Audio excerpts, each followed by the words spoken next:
uma enxurrada de escândalos, né, no meio da igreja que nos fazem refletir o que é ser igreja definitivamente ou verdadeiramente, tá? O que é sermos igreja? E a partir de muitos eventos que acontecem, muita gente abre igreja, muita gente fecha igreja, e aí fica-nos a perguntas no meio dessa soma gigantesca de comunidades que nos são apresentadas, o que é a igreja verdadeira, ou como eu posso ser a igreja verdadeira. Antes de começar aqui, eu até me lembrei de algo importante. Teve uma vez que eu ouvi um dos autores de alguns livros que eu leio, o pastor Emílio Garofalo, ótimo pastor para ler livros, também tem os sermões dele pela internet. Ele falou uma coisa muito interessante uma vez. Ele disse que teve uma ovelha dele que ia se mudar para uma cidade distante. E ele lembrou que tinha um pastor que estudou com ele no seminário e que pastoreava naquela cidade, porque a ovelha havia perguntado: pastor, vou me mudar para a cidade tal e eu preciso saber se o senhor conhece alguém para que eu possa congregar numa igreja saudável. E o pastor, prontamente refletindo, lembrou desse colega de seminário dele que pastoreava naquela cidade. Ele ligou para o colega dele, todo empolgado, porque ia mudar a ovelha dele para um local mais saudável. Falou: fulano, parte de Cristo e tudo mais, estou enviando uma ovelha nossa que vai morar na sua cidade. Ela decidiu morar na cidade e está procurando uma igreja para viver nessa localidade. E eu quero que você receba o irmão, e aí e vai ser uma bênção para você e tudo mais. E aí o que o pastor respondeu para ele: você fez errado, você ensinou errado sua ovelha. Você não deveria ensinar ela a primeiro mudar de cidade para depois saber se tem uma igreja saudável lá. Porque é primordial que ela saiba que ali tenha uma comunidade saudável para então querer se estabelecer naquele lugar. Porque nós, muitas vezes, alteramos as nossas prioridades. E ser igreja é prioridade. Eu estou preparando um sermão, inclusive, no livro de Ruth, né? Pretendo pregar daqui a alguns momentos aqui na igreja.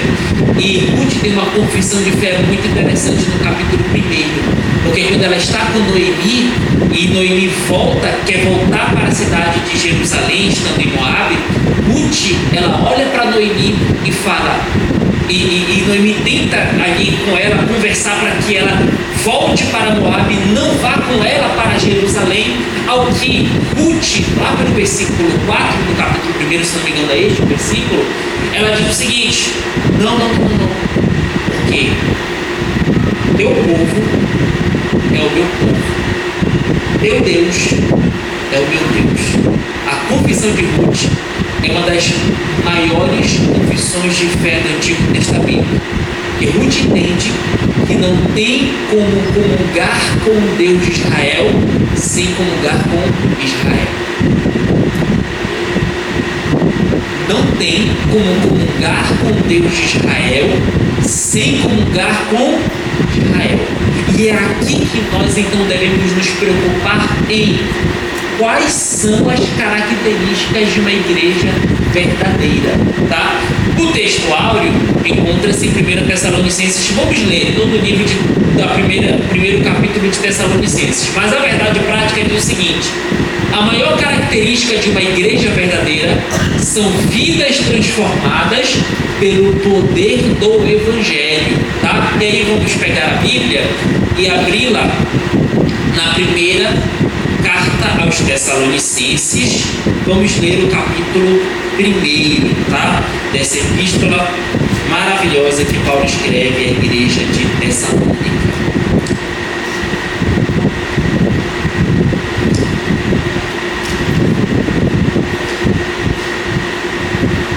O tablet quebrou, isso aqui é meu esboço. Esse é bom. Tem 4 linhas aqui, sei, irmão. 1 Tessalonicenses, capítulo 1, diz assim: Paulo, Silvano e Timóteo, a igreja dos Tessalonicenses em Deus, o Pai e no Senhor Jesus Cristo, Graça e paz tenhais de Deus, nosso Pai e do Senhor Jesus Cristo. Sempre damos graças a Deus por vós todos, fazendo menção de vós em nossas orações, lembrando-nos sem cessar da obra da vossa fé, do trabalho, do amor e da paciência, da esperança ao Senhor Jesus Cristo, diante de nosso Deus e Pai, sabendo, amados irmãos, que a vossa eleição é de Deus, né? Não é dos homens, não é do arbítrio humano. A vossa eleição é da onde? É de Deus. Versículo 5, também estou preparando uma aí, que eu ia ministrar aqui no culto de terça, mas infelizmente tive um problema de força maior, e aí vai vir também coisa aí, o pastor Nascimento disse já está na agulha aqui, sobre o tema da eleição, tá? Versículo 5, porque o nosso evangelho não foi a vós somente em palavras, mas também em poder e no Espírito Santo, e em muita certeza, como bem sabeis, quais fomos entre vós, por amor de vós, e vós fostes feitos nossos imitadores, e do Senhor recebendo a palavra em muita tribulação com gozo do Espírito Santo, de maneira que fostes exemplo para todos os fiéis na Macedônia e na Caia, porque por vós soou a palavra do Senhor, não somente na Macedônia e a Caia, mas também em todos os lugares a vossa fé para com Deus se espalhou de tal maneira que já dela não temos necessidade de falar coisa alguma, porque eles mesmos anunciam de vós qual a entrada que tivemos para convosco, e como dos ídolos vos convertestes a Deus, para servir ao Deus vivo e verdadeiro, e esperar dos céus ao seu Filho, a quem ressuscitou dos mortos, a saber, Jesus, que nos livra da ira futura. Tá? Vamos orar, irmãos. Santíssimo Deus, entregamos o nosso coração, a nossa mente a Ti, como sacrifício nessa noite. Que essa mente e esse coração possa aquecer, ferver, queimar diante de Ti, Senhor. Para que todo pensamento de origem meramente humana venha ser desfeito, purificado, purgado pela Tua palavra. E coloca e inculca na nossa mente as veredas do Teu Evangelho, para que saiamos daqui entendendo, Senhor, o que é verdadeiramente ser filho Teu, em nome de Jesus. Amém e amém. Amados, estamos diante de uma epístola de Paulo, que é uma das primeiras epístolas que foi escrita pelo apóstolo Paulo. Na cronologia dos livros do Novo Testamento, é um dos primeiros textos neotestamentários produzidos, tá? Ali por volta de 49 a 50 depois de Cristo. Paulo escreve essa carta aos Tessalonicenses, interessante que muito próximo da carta que ele escreve aos Gálatas. Por que é muito interessante a curiosidade disso? Porque Paulo escreve aos Gálatas uma das mais fervorosas exortações contra aquela igreja. Paulo diz à epístola aos Gálatas que ele se admira que aquela igreja já havia saído, já havia evacuado do Evangelho de Jesus. Ao mesmo tempo que, muito próximo ali daquele tempo, Paulo escreve a epístola aos Tessalonicenses, exaltando no Evangelho de Jesus como essa igreja era fiel a Deus e como a fé dessa igreja havia se promulgado, se espalhado por toda a região da Caia e por toda aquela região da Macedônia. E é interessante, queridos, que nós não devemos nos forçar a nos mostrar, nos exibir, porque os próprios frutos de Deus na nossa vida são o suficiente para coroar o testemunho cristão. Essa é uma igreja que tem o quê? Testemunho cristão. Isso aqui é importante para nós frisarmos. Porque quando falamos de testemunho cristão, nós devemos sempre ter cuidado com alguns limites ao lidar sobre o que os outros pensam de nós, tá? Irmãos, a Bíblia é clara sobre as orientações que nós devemos ter quanto ao testemunho da nossa fé. Inclusive, Paulo é categórico quando ele fala que aos pastores, aos presbíteros, aos diáconos, eles devem ser testemunhos da igreja, devem ter testemunho da igreja, devem ser pessoas cujas virtudes são, sem dúvidas, são amostras da igreja, cujas virtudes a igreja toda conhece, a igreja toda testemunha, a igreja toda observa os testemunhos daquelas pessoas. Não que seja uma exclusividade dos diáconos e dos presbíteros, mas é algo para toda a igreja. Paulo só salienta que aos diáconos e presbíteros o testemunho deve ser primaz, porque obviamente na igreja é uma comunidade de pessoas que são fortes e de pessoas que são fracas, de pessoas convertidas e maduras e de pessoas em início de conversão. E é natural que pessoas que ainda estão fracas e pessoas que estão em início de conversão ainda não apresentem um testemunhal totalmente adequado como a palavra de Deus manda. E isso até um certo ponto é natural, desde que essa pessoa entenda e esteja em constante arrependimento e progressão na fé. Tá? Paulo então entende aqui que essa igreja é uma igreja que esboça um testemunhal de fé cristã. E quando falamos de testemunho, não significa dizer que nós devemos sempre ficarmos bitolados à opinião alheia, não é isso. O que a Bíblia simplesmente nos deixa entender é que nós devemos ser fiéis a Cristo. O testemunho cristão que emerge da nossa fidelidade é algo natural, não é algo forçado, não é algo do exercício da minha autoexibição, é algo natural. E é verdade, agora um asterisco aqui, cuidado, ainda que sejamos fiéis a Deus, pode acontecer de Deus permitir que o nosso testemunho, ainda em fidelidade, se fira. Paulo era um homem que algumas vezes teve seu testemunho ferido por mentiras, por calúnias, por baixarias, de pessoas que queriam usurpar a posição dele de evangelho. Paulo foi duvidado contra o seu apostolado.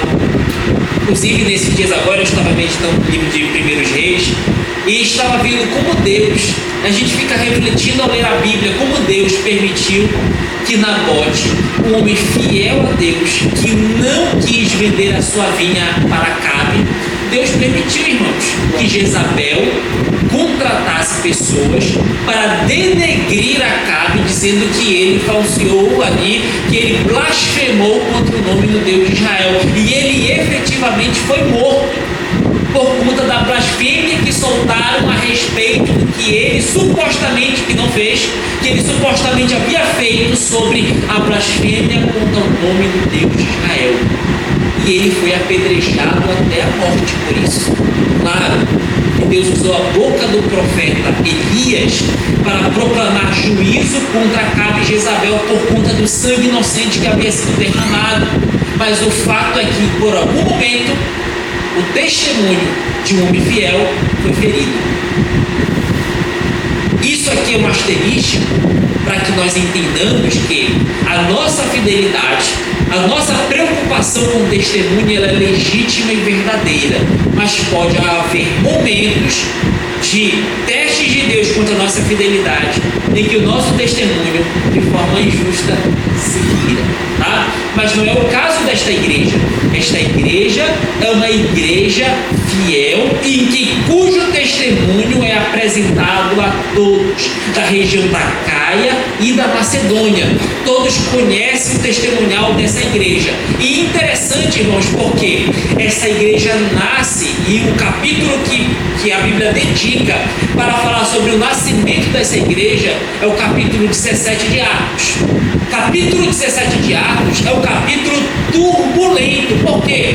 Porque quando Paulo vai ensinar e pregar o evangelho na sinagoga na cidade de Tessalônica, sabe o que acontece? Confusão. Sabe o que acontece? Intriga. Paulo ficou perseguido naquela igreja ao ponto de que quando ele, veja,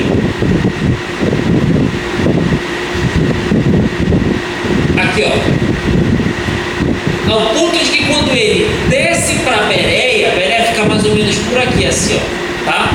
Quando ele desce para Bereia, Paulo, os perseguidores de Paulo em Tessalônica, judeus que eram, perseguem Paulo até Bereia, ao ponto de que Paulo tem que descer para Atenas, para fugir dessa perseguição que começou aonde? Em Tessalônica. Naquela cidade havia começado um trabalho turbulento, de crise, de gente que tinha inveja do ministério do apóstolo Paulo, que perseguiu Paulo inclusive em outras cidades, mas Paulo manda que Timóteo retorne a essa igreja. E aqui é interessante que a epístola de Paulo aos Tessalonicenses é apresentado, veja, versículo 1, Paulo, Silvano e Timóteo. Silvano aqui, irmãos, eu tenho assim 98% de chance de ser Silas, tá? Silvano aqui é o próprio comentarista da revista dos irmãos, né? Se os irmãos podem acompanhar depois, aqui deixa eu ver, é a página de número 54, né? Autoria e data da epístola de Paulo. O comentarista inclusive fala algo que está no comentário de Howard Marshall, que Silvano é uma variação latina do nome Silas, tá? Ou seja, Paulo com os seus companheiros Timóteo e Silas viajavam em suas viagens missionárias, e que agora neste momento Paulo escreve essa epístola com Silas e Timóteo retorna à igreja de Tessalônica. Paulo desce mais um pouco, ele provavelmente aí no capítulo 8 de Atos, né? Segunda viagem missionária, já em Corinto. Paulo então tem notícias de Timóteo do que estava acontecendo, do trabalho desenvolvido nessa igreja, e Paulo ele se alegra por conta das coisas que ele ouve, que bálsamo para o pastor, principalmente na cidade que ele estava, na igreja que ele estava, ouvir que há uma comunidade de Cristo sadia, fiel, com características de uma igreja verdadeira, é a igreja de Tessalônica. Eles começam com crise, com perseguição ao apóstolo Paulo. Paulo sai correndo de lá, mas ainda assim se estabelece o quê? Uma igreja verdadeira. Ai, Deus. Aqui, olha, o comentarista até fala que, veja, cidade e igreja, tá?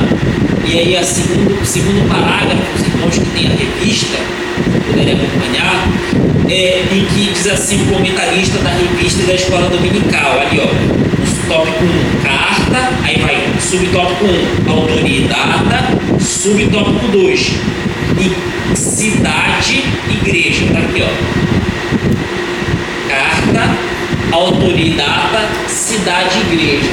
Nessa parte da cidade e igreja, segundo parágrafo aqui, diz assim o comentarista: o apóstolo escolhia os lugares mais estratégicos para que o evangelho se propagasse com maior velocidade. É o caso de Tessalônica, a maior, mais influente e a capital da Macedônia.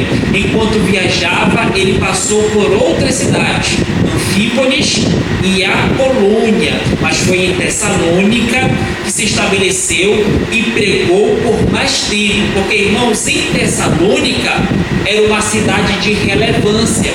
Quando o Império Romano estabeleceu o mundo em 4 partes, uma das partes tinha por capital Tessalônica, e por algum momento, lá pelo ano 116 a.C., Tessalônica chegou a ser a capital administrativa do Império Romano. Era uma cidade relevante. Era uma cidade que passava uma estrada romana de grande importância por Tessalônica, uma cidade portuária também.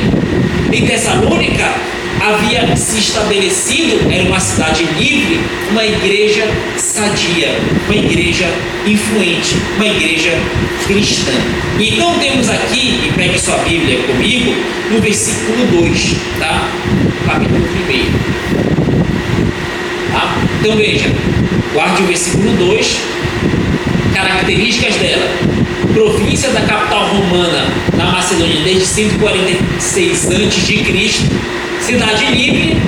A localização estratégica, a via Ignatia, que era uma via importante do Império Romano, então naturalmente era uma cidade rica no comércio, porque passavam muitas pessoas, mercadorias por aquela localidade, e um centro comercial vibrante, cosmopolita e influente. Aqui uma imagem dos destroços do que sobrou ali de Tessalônica, que não existe hoje, obviamente, né? Na Grécia. Tá? Fundação da igreja. Paulo e Silas pregam na sinagoga por 3 sábados. Aqui estamos em quê? Atos 17. A mensagem é que Jesus foi anunciado. Fruto, alguns judeus, muitos piedosos e mulheres distintas creram. Veja, não era uma igreja exclusivamente de judeus, era uma igreja mista entre judeus e gentios. A gente cria uma sensação a partir de Atos 17 que é uma igreja preponderantemente judaica, mas é uma igreja que isso fica claro aqui na epístola que Paulo escreve aos Tessalonicenses, que era uma igreja composta de judeus e gentios, tá? E teve uma reação de inveja religiosa que gerou um tumulto na cidade e ataque à casa de... Algumas traduções falam Jason, né? Que está de razão, tá? Bem, tá? Versículo 2, primeira carta aos Tessalonicenses. Sempre damos graças a Deus. Deixa eu pegar aqui no meu celular a versão da Nova Almeida atualizada, eu acho melhor. Onde está meu celular?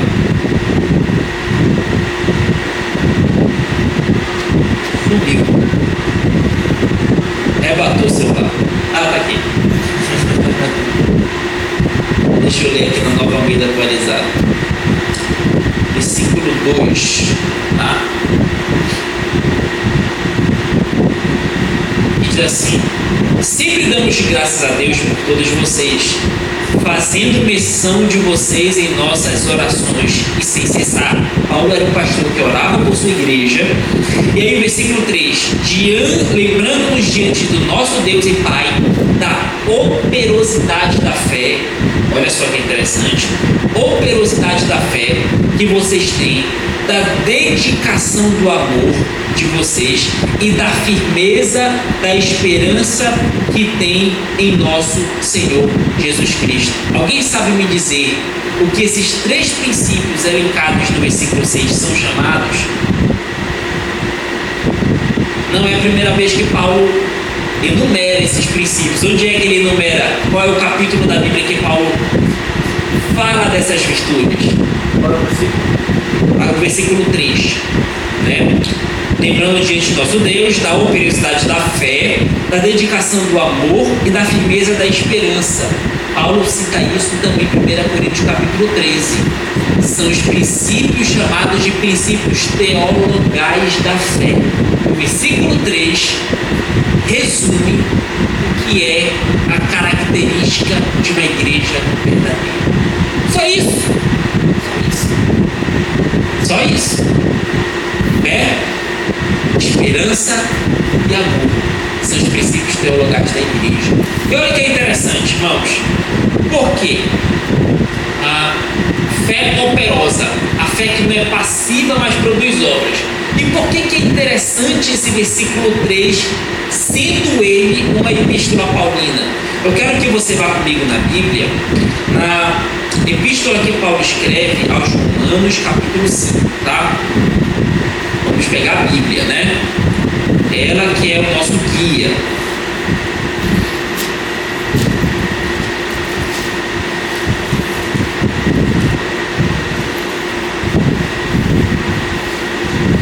Romanos, capítulo 5.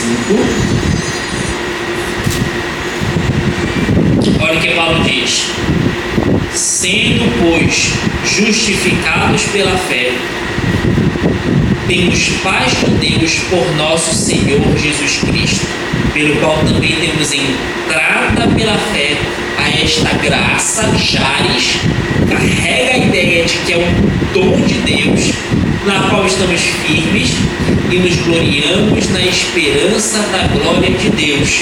Abra também comigo em Gálatas capítulo 3, versículo 11, tá? Avance um pouquinho para Gálatas capítulo 3, versículo 11. A epístola que tem o mesmo período de escrita da carta aos Tessalonicenses. Olha o que diz Paulo. É evidente que pela lei ninguém será justificado diante de Deus, porque o justo viverá pela fé. Aí olha o que ele continua. Ora, a lei não é da fé, mas o homem que fizer estas coisas, por ela viverá. Cristo nos resgatou da maldição da lei, fazendo-se maldição por nós, porque está escrito: todo aquele que for pendurado no madeiro, para que as bênçãos de Abraão chegassem aos gentios por Jesus Cristo, e para que pela fé nós recebamos as promessas do Espírito. Veja, a nossa salvação é pela fé. E segundo Paulo consta aqui na Epístola aos Gálatas, me parece que Paulo ele vai para o extremo oposto de que a salvação ela não é meritória, portanto, ela não é do caminho das obras. Na teologia de Paulo, nossa salvação não é um exercício das nossas forças em relação a Deus. Isso significa que ser salvo não é algo, um poder que eu possa exercer, uma ação que eu possa fazer, algo que eu possa realizar diante de Deus, em que ao se agradar das minhas obras, Deus me salva. Salvação para Paulo não é desse jeito. Salvação para Paulo é salvação exclusivamente pela fé. Irmãos, na Reforma Protestante nós temos 5 princípios que ficam elencados, tá? Eles são sola Escritura, solus Christus, sola gratia, sola fide e sola Deo gloria. São palavras latinas que quer dizer somente Escritura, somente Cristo, somente pela graça, somente pela fé e somente a Deus a glória. 5 princípios da Reforma. O que significa somente pela fé?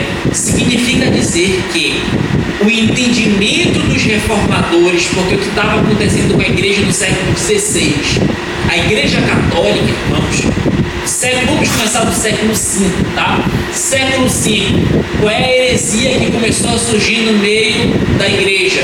A heresia chamada pelagianismo, tá? Combatida por Santo Agostinho.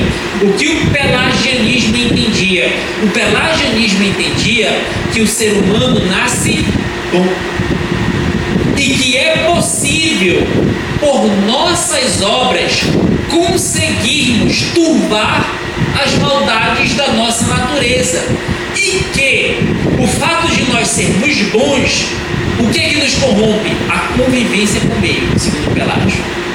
Mas então fica a pergunta: como é que vai surgir tudo se o pecado nasce da convivência do meio? Qual é o ponto de origem? E aí é o tendão de Aquiles da teologia pelagiana. Tá? Professor, eu queria perguntar sobre essa questão aí, perguntar e fazer um adendo. Essa questão que você colocou aí, a tríade da vida cristã. 3 pontos: a fé operosa, o amor abnegado e a esperança perseverante. Aí ele colocou 3 conceitos em cada título: a fé que não é passiva, mas produz obras, o amor que trabalha arduamente, sacrifica pelo próximo, e a esperança que suporta as aflições com firmeza e constância. E olhando essa tríade aí da vida cristã, baseada no texto de 1 Tessalonicenses, a gente pode observar pelo cenário da igreja brasileira o quanto a igreja tem estado longe desse ponto aí, porque hoje a gente vê uma fé que não produz obras, a gente não vê o sacrifício pelo próximo, mas uma busca desenfreada, principalmente por uma prosperidade pessoal, e também a gente vê crentes fracos que não conseguem suportar as constâncias. E olha a importância de ler a carta paulina e entender os conceitos que ela traz, porque a igreja brasileira está vivendo, na sua maioria, totalmente ao contrário disso que está sendo colocado aí. Perfeito. É um quadro, uma leitura do cenário que, irmãos, a Bíblia, ela nos fornece o aparato teológico e cabe a nós, a partir do aparato teológico, com essa lente da Escritura, fazer uma leitura da realidade, fazer uma leitura das coisas que estão acontecendo ao nosso redor. Primeiro, fazer uma leitura da nossa própria vida, fazer uma leitura para dentro de si. E depois que você faz a leitura para dentro de si, você sim faz uma leitura ao outro, ao que está ao seu lado. Porque veja que se a Bíblia fala para nós carregarmos a carga uns dos outros, significa dizer que você tem que julgar de alguma forma o outro. Você tem que julgar se aquele não está fraco, está forte, se é carnal, porque se é carnal, se ele pecou, tem que passar ou se submeter pelas diretrizes disciplinares da igreja, tá? Então, naturalmente, esses princípios aqui, chamados princípios teologais, eles têm de estar marcados na igreja. E a pergunta é, o que são esses princípios? É só isso, fé, esperança e amor? Só que não se iluda, porque às vezes algumas palavras que são pop, que são populares, e às vezes você acha que sabe o que é, mas que alguém te provoca. O que é fé? Você gagueja, você trava, você não tem ali uma explicação concreta.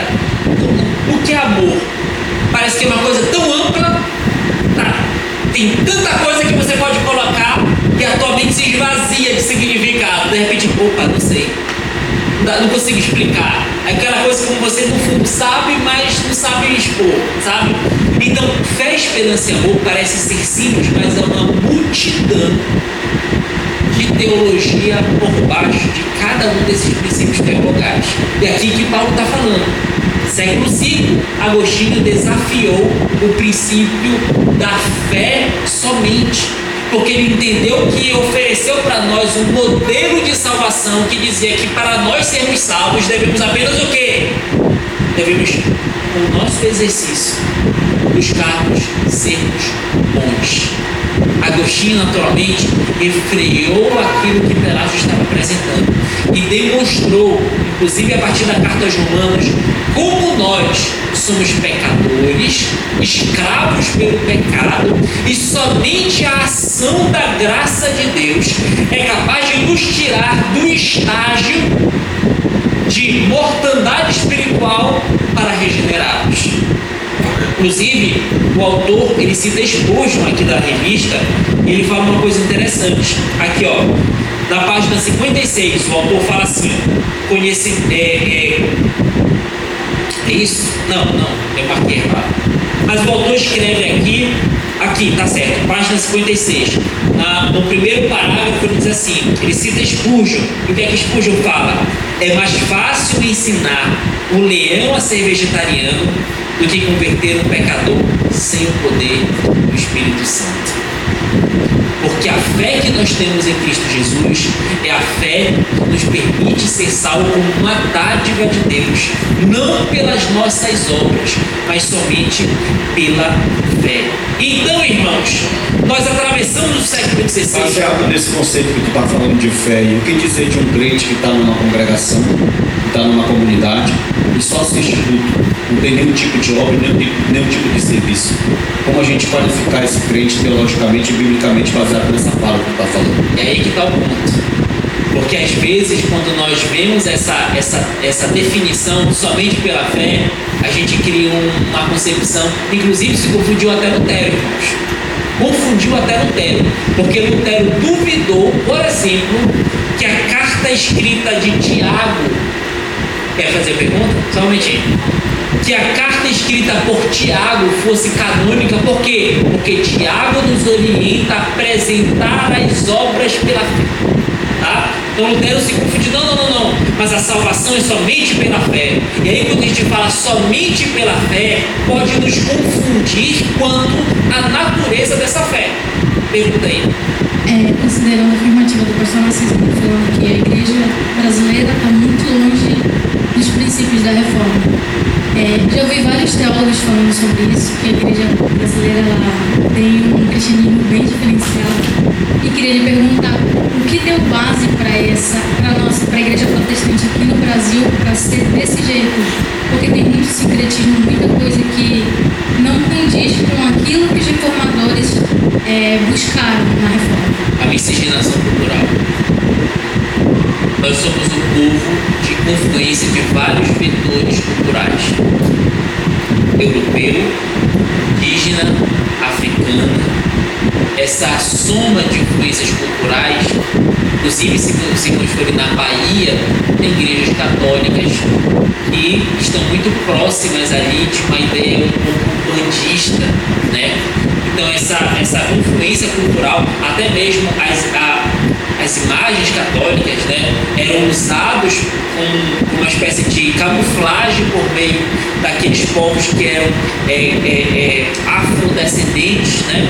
Então eu acho que o nosso povo, e por incrível que pareça, se nós formos comparar alguns cultos neopentecostais, se parecem muito, se assemelham muito com a manifestação de uma religiosa afrodescendente.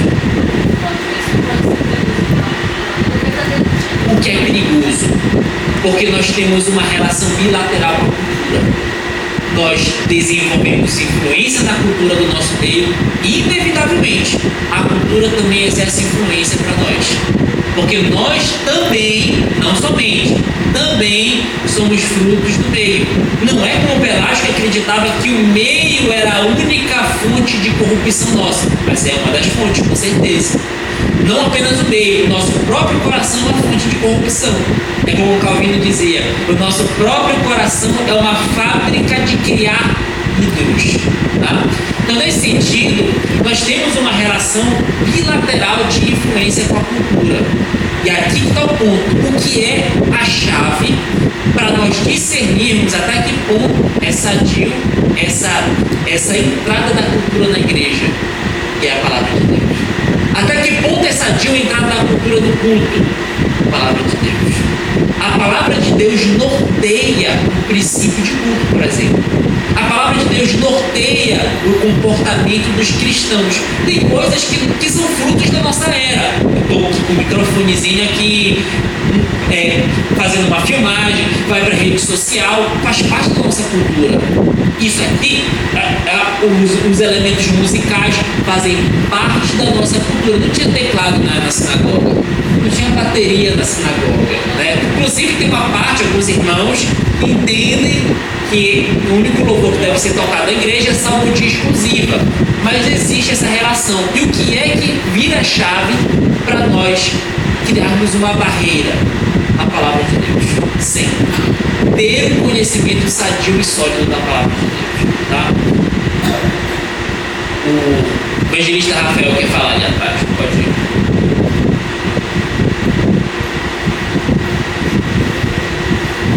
Pai Senhor, boa noite.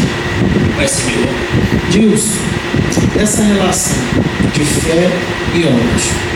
A gente sabe que a salvação não é ganha por obras, mas um salvo faz obras.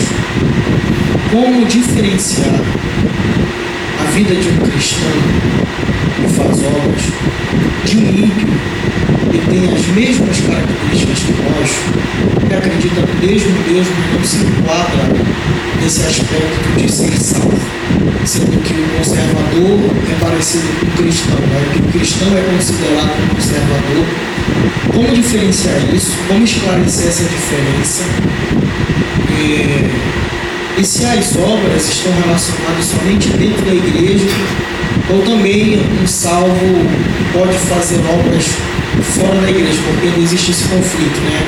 A pessoa não serve dentro da igreja, mas quer ficar servindo fora, gente que só acha que é dentro, que é fora, e fica nessa. Perfeito.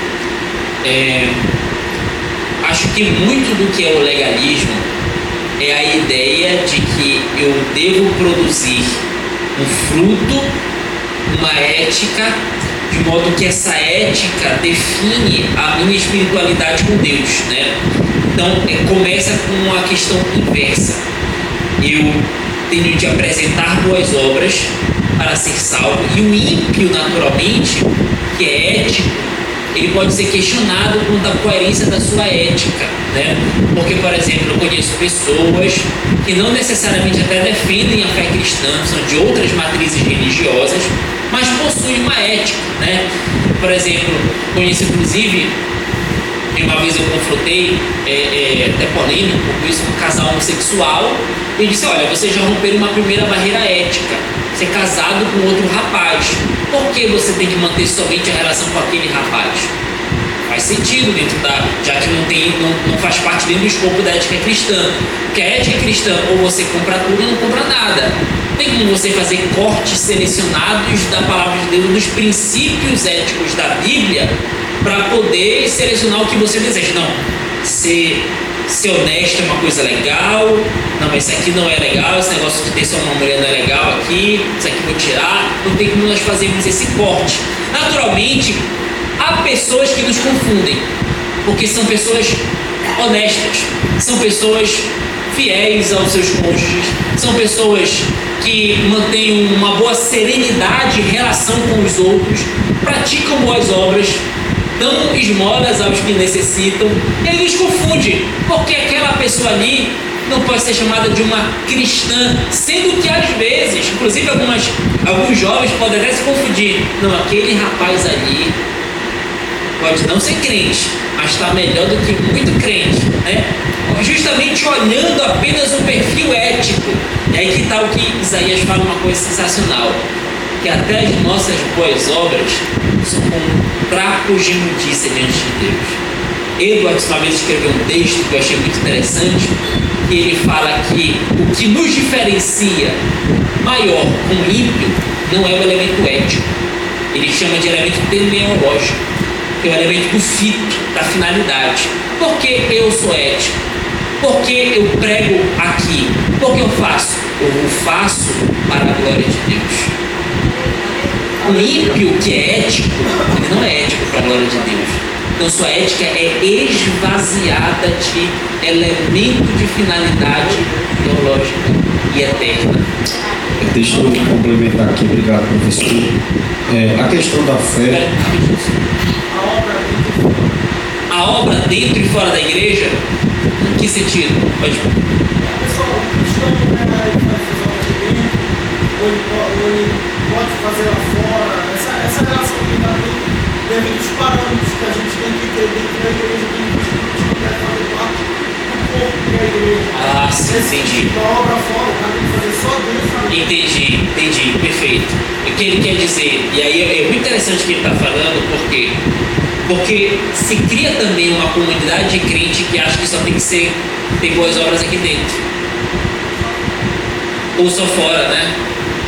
E quando na verdade nós temos que ter uma fé que se manifesta em todos os ambientes, seja ele fora, seja ele dentro. E as nossas, e veja, irmãos, tem gente que vive uma espiritualidade que acha que tem que somente servir aqui, vir os seus louvores, realiza as suas ofertas, mas quando chega em casa pode dever todo mundo, pode ser péssimo nos negócios, não é alguém digno de confiança. Então existe também esse elemento da pessoa entender a espiritualidade no sentido muito restrito.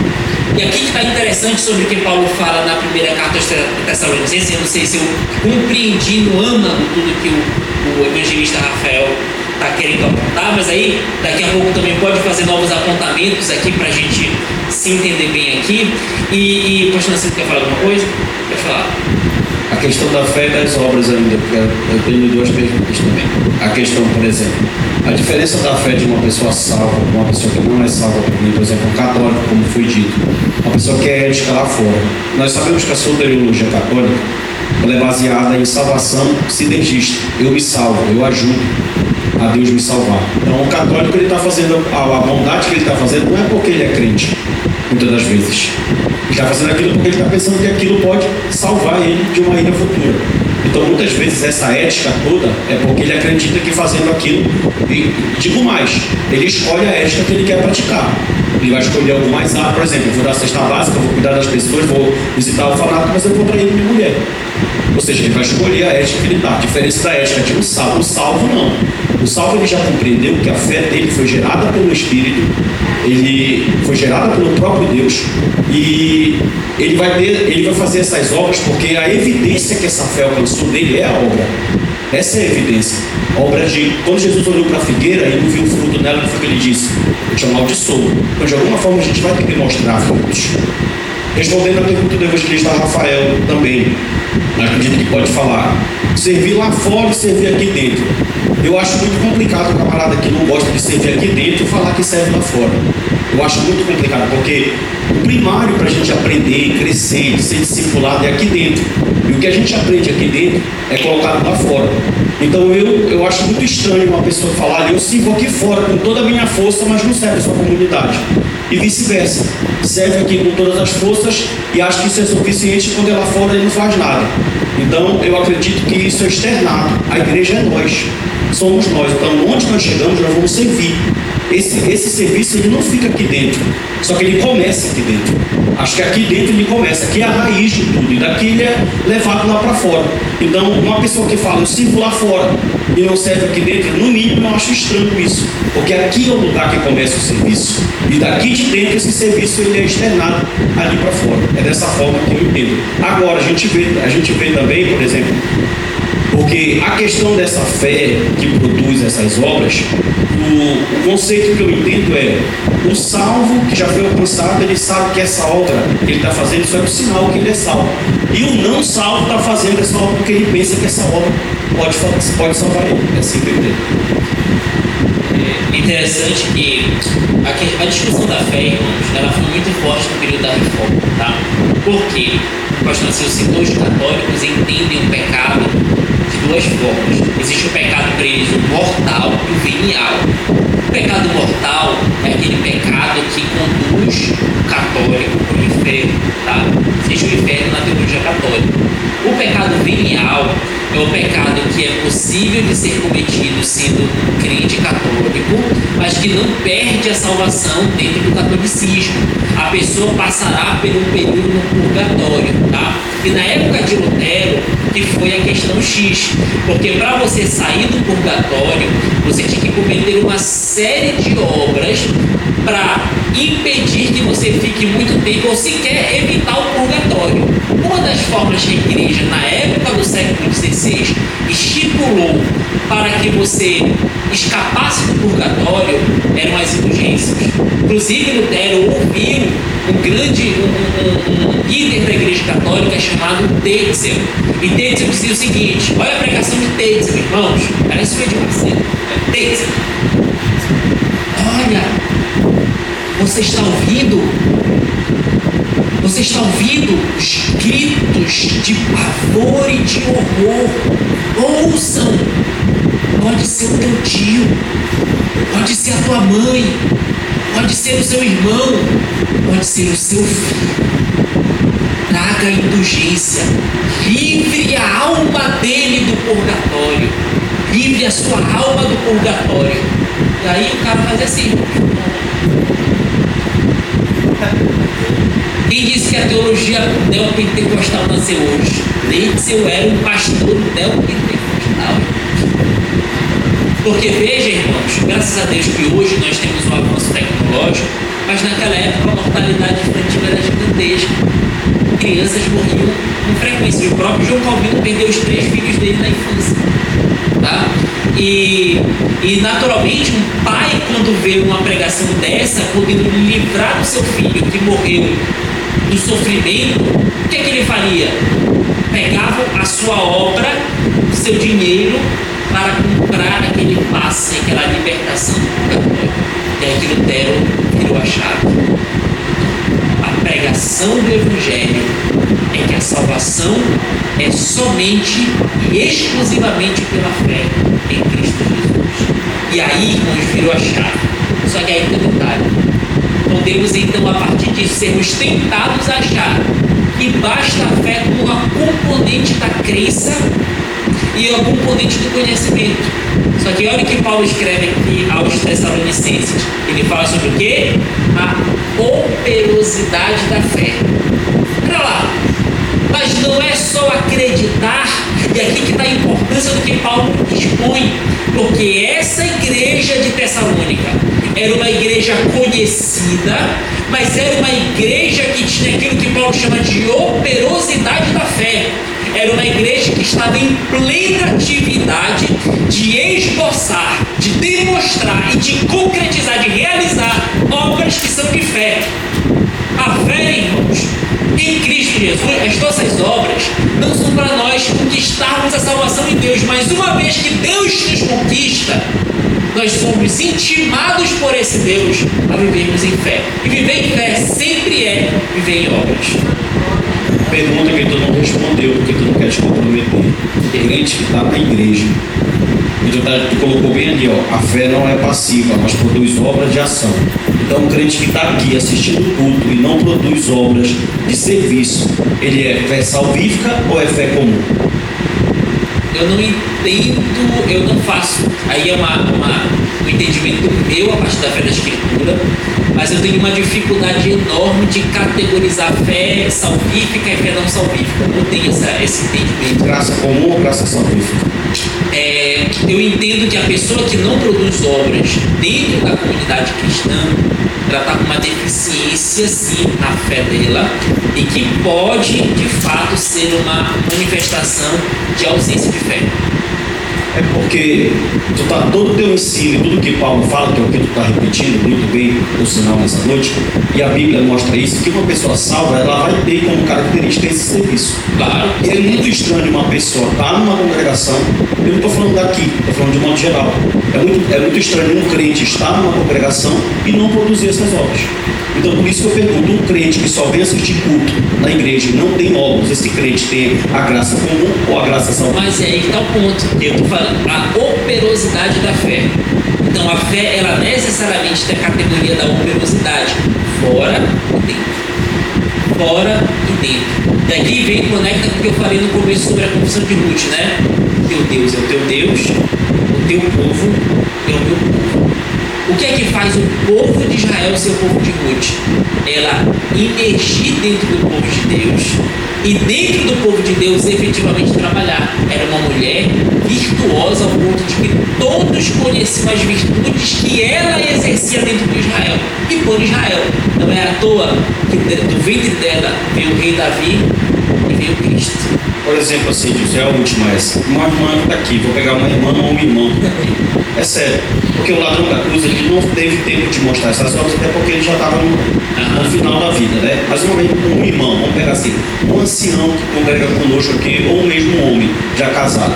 Ele está aqui e ele decidiu. Ele falou assim, não, eu quero só assistir meu culto, eu quero ficar aqui, não vou mexer com ninguém, vou cultuar a Deus, vou ajudar com as minhas ofertas aqui, mas eu não quero me envolver em nada. Pergunto, Mas baseado... não é manifestação da fé cristã. Pois é, tá bom, já respondeu só isso que eu queria Não, saber.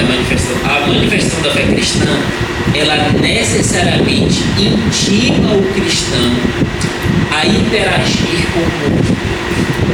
Ela intima o cristão a estar em constante desenvolvimento característico de levantar os irmãos, de lhe estender as mãos, de se permitir ser estendido, ser levantado pelos irmãos, de fortalecer a fé dos outros, de servir os irmãos da igreja.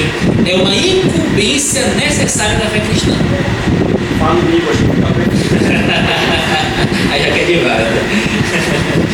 Vamos lá. Então veja que a fé, Paulo fala, e aí que tem interessante. Quer falar? Deixa eu só avançar pro amor, aí eu já te falo, senão a gente não fala sobre o resto, irmão. Não dá nem sair da fé. Rapidinho, já vai falar. E aqui que está interessante, porque Paulo, diferente do que ele cita lá na primeira carta aos Coríntios, no capítulo 13, que ele fala sobre fé, esperança e amor, aqui Paulo qualifica. Ele fala operosidade da fé, para deixar claro que a fé que é escancarada na igreja de Tessalônica é a fé operosa, é a fé ativa, é a fé demonstrada em frutos, tá? E aí continua, olha o versículo 3, tá? Não se preocupe, a maior densidade do capítulo 1 está no versículo 3, tá? Cadê? Perdão, versículo 5, tá? Porque o evangelho não chegou a vocês somente por palavra, mas também por perdão. Tá certo, versículo 3 mesmo. Operosidade da fé que vocês têm, da dedicação do amor. E olha só, mais uma vez, agora chegamos no amor. E ele fala, a dedicação do amor. E aqui eu quero fazer a pergunta: o que é amor? A Bíblia dá uma definição de fé, né? E aí a gente vê lá em Hebreus capítulo 11, né? também a Bíblia dá uma definição, de certa forma, de amor. O amor é Filipenses 2, 1 Coríntios capítulo 13 também, né? Ainda que eu falasse a língua dos anjos e dos homens e não tivesse amor, seria como metal que soa ou como sina que tire, né? Aí Paulo cita, e vamos ler 1 Coríntios capítulo 13. E aí já vou dar aqui uma oportunidade para a irmã falar. Ainda, e olha só, versículo 2: e ainda que tivesse o dom de profecia e conhecesse todos os mistérios e toda a ciência, e ainda que tivesse toda a fé de maneira tal que transportasse montes, tá? E aqui uma coisa interessante, um parêntese, tá, irmãos? Olha a analogia que Paulo usa. Porque a fé, ela também é ativa no sentido de nós crermos no poder de Deus para invadir o mundo e realizar coisas sobrenaturais, tá? E ainda que tivesse toda a fé de maneira tal que transportasse os montes e não tivesse amor, nada seria. E ainda que distribuísse toda a minha fortuna para o sustento dos pobres, e ainda que entregasse o meu corpo para ser queimado e não tivesse amor, nada disso me aproveitaria. Olha só, a caridade é possível de ser realizada sem amor. Versículo 4: o amor é sofredor, benigno, não é invejoso, não trata com leviandade, não se ensoberbece, não se porta com indecência, não busca os seus interesses, não se irrita, não suspeita mal, não folga com a injustiça, mas folga com a verdade. Tudo sofre, tudo crê, tudo espera, tudo suporta. Pode falar, você quer falar? É sobre a questão de obras, porque às vezes a gente fala muito em obras, mas a gente não define exatamente o que seriam essas obras. Porque às vezes a gente acha que a obra é só fazer alguma coisa dentro do templo, no sentido de cargos, etc. Mas eu gostaria de saber se as obras não vão muito além disso. Tipo, visitar o meu irmão, eu dar a mão para aquele que precisa, mesmo que eu não tenha E nenhum ainda tipo de assim, cargo. ainda vai além disso. Obras, quando a Bíblia fala sobre essas obras, tem a relação com a piedade cristã, no sentido de você exercer as virtudes cristãs ao próximo. Existe a relação do trabalho que você desempenha na comunidade de Cristo, todos trabalham dentro da comunidade, tá? Não importa o que você vai fazer, se é pregando aqui em cima, ensinando, ou lavando a igreja, ou filmando o evento aqui, ou tocando teclado, ou de alguma forma todos nós contribuímos. Obviamente que alguns trabalhos são mais pesados que outros, exigem mais responsabilidades que outros, né? O trabalho do ensino é um dos trabalhos, é o trabalho que exige mais responsabilidades dentro da igreja, né? Portanto, também é um trabalho que Deus ele cobra muito. Por isso que existe o ônus e o bônus. Eu entendo, Rocha, que é muito mais ônus do que bônus, tá? No sentido da relação de benefício e responsabilidade. Mas obras também, e olha só que interessante, obras também são manifestações de fé para que Deus transforme o nosso meio. E é muito disso que Jesus fala. Olha, lembra que eu trouxe uma palavra domingo aqui e que eu cito lá em Mateus capítulo 6, Jesus dando um apelidinho para o povo de Deus. É um apelidinho de crente. Feinho que Jesus dá. Homens de pequena fé. Jesus dá para crente esse apelido. E algumas vezes ele fala, se vocês tivessem uma fé tal, vocês diriam a esse monte, sai daqui e joga-te no mar. Isso é uma manifestação de fé tão madura que Jesus fala que vocês não têm essa manifestação de fé ainda. A fé de vocês não é madura a esse ponto ainda. Pode ser, mas não é. Então a fé em nós não é algo estático, é algo dinâmico que cresce. É por isso que quando Jesus fala sobre a fé, fala e a compara com uma semente, um grão de mostarda, né?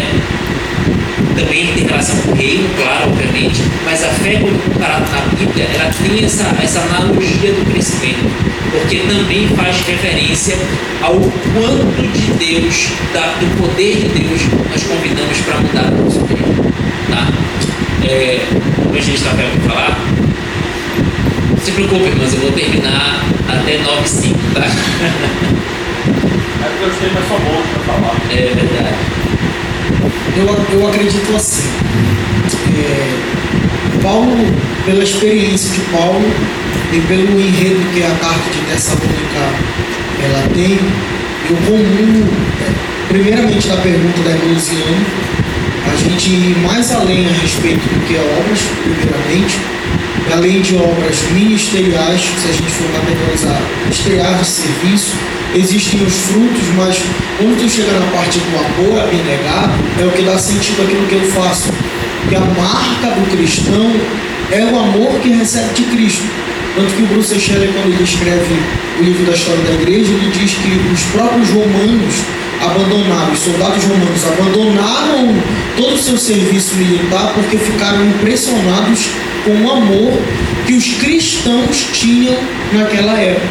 Então a base de eu ter uma boa obra, a base de eu ter uma obra operante, com certeza é o fato de eu saber que primeiro eu fui amado e depois eu vou amar a Cristo.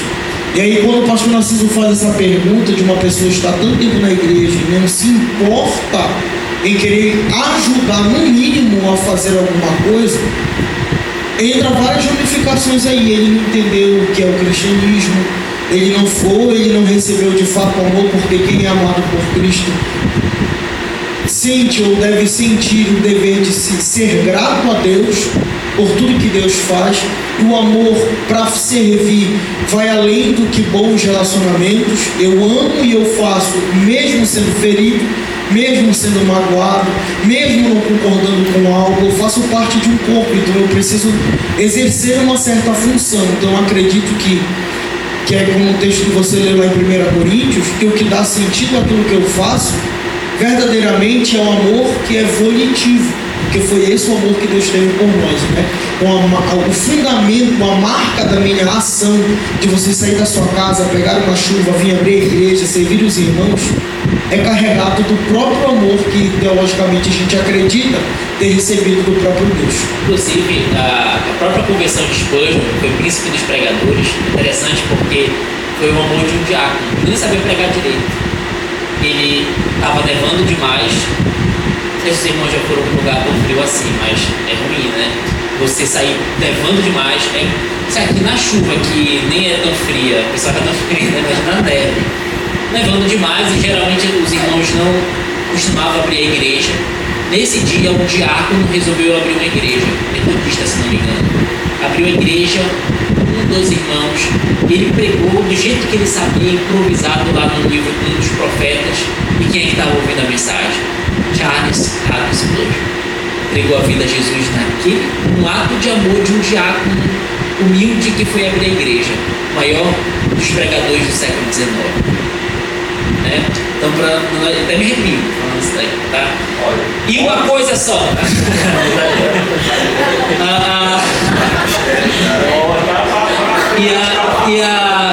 Uma das conclusões que nós devemos ter quanto aos princípios teologais da fé, e vai muito do que o Rafael falou, que era o meu objetivo trazer hoje, que esses 3 princípios aqui não devem ser entendidos como mutuamente exclusivos. Eles estão intimamente relacionados, de modo que, evangelista, eu acho que eu tenho até esperança, mas esse negócio de amor eu sou meio rancoroso, sabe? Pisar no meu calo já era. Não, irmão. Não tem como ter um sem ter os outros. Eles estão ali juntos de um jeito que não tem como separar. Obviamente que você talvez não amadureceu adequadamente em todos eles de forma igual, mas o fato é que não tem como ter um sem ter os outros. E aqui, já entrando no tema do amor, porque já estou terminando aí, tá, irmão? Tem 5 minutos. Já entrando no tema do amor, com o texto que eu li, o que é amor? Aqui na revista está uma definição de amor, que não está errada, não está certa. E olha o que o autor fala. O apóstolo usa uma palavra amor, a abnegação. Amor das escrituras nunca se limita a um sentimento, e ele está corretíssimo. Nunca se limita, na Bíblia amor se manifesta na Bíblia como sentimento? Sim.